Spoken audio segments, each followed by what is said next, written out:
inclusivité demeure l'un des critères d'évaluation d'un processus électoral. Il est temps de faire un bref bilan sur les leçons tirées des élections de 2014.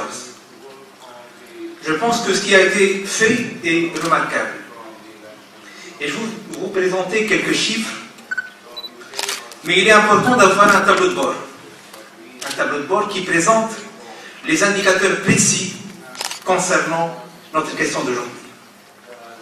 Et je vais essayer de présenter ce tableau en 3 volets. Le premier concerne la femme administratrice, c'est-à-dire la femme au sein de l'administration électorale, au sein de l'ISI. Le second volet est la femme électrice et enfin la femme actrice. La femme administratrice.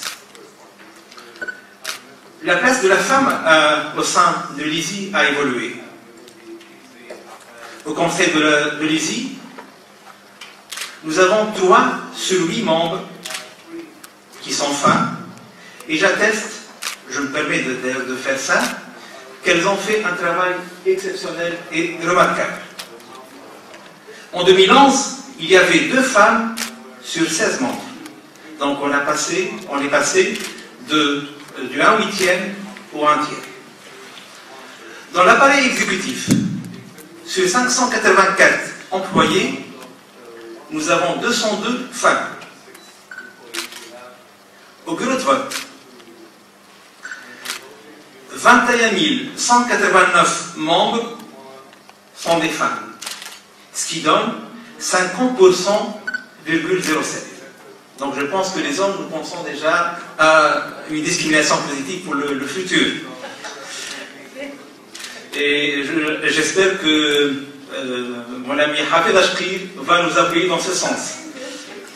Nous avons même des bureaux de vote composés de 4 femmes, donc exclusivement de femmes. Nous avons 627 bureaux de vote où il y a 4 femmes. Les femmes présidentes de bureau sont 26%. 71% des bureaux sont composés d'au moins 2 femmes. On peut dire donc que l'ISI a concrétisé la représentativité de la femme au sein même de l'administration électorale. Il y a dans ce sens certaines idées reçues. Quand je vous demande quelles sont les régions ou les gouvernorats où la femme est la plus ou la mieux représentée, vous allez penser à Tunis, à Sfax, à Sousse. En fait, non. La délégation pour le nombre de femmes était le plus important, c'était à Amdoun, au gouvernorat de Béchir. 74% des femmes étaient membres du bureau de vote.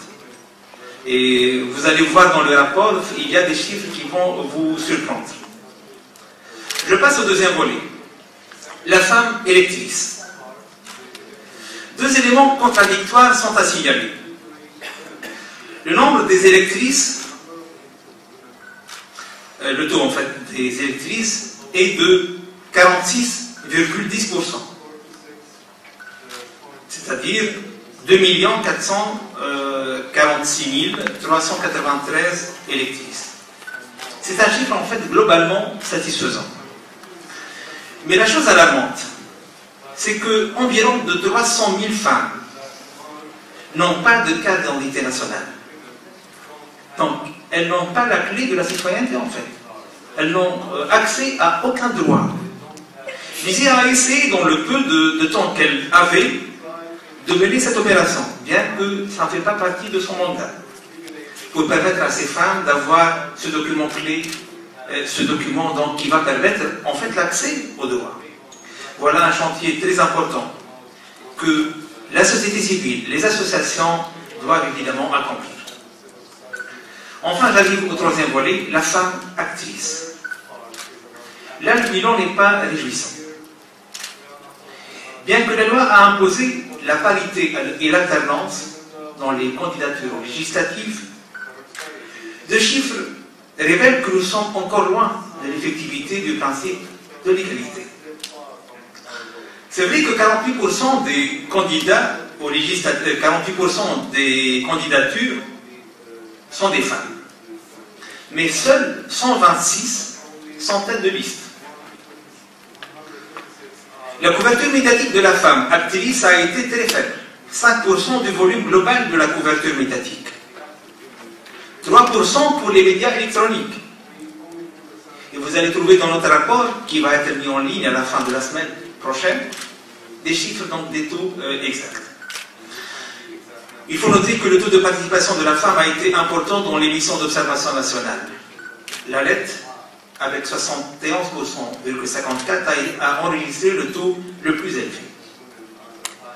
J'arrive à la conclusion. Je pense que si je suis satisfait en tant que représentant de l'ESI de la situation de la femme administratrice, je suis sceptique. Sceptique pour la femme actrice, mais réellement inquiet des femmes dépourvues du support de la citoyenneté. Ce sont des femmes dépouillées de leurs droits basiques. Et j'appelle la société civile à agir pour appuyer les pouvoirs publics afin de réintroduire ces citoyennes dans le circuit de la patrie. Et merci.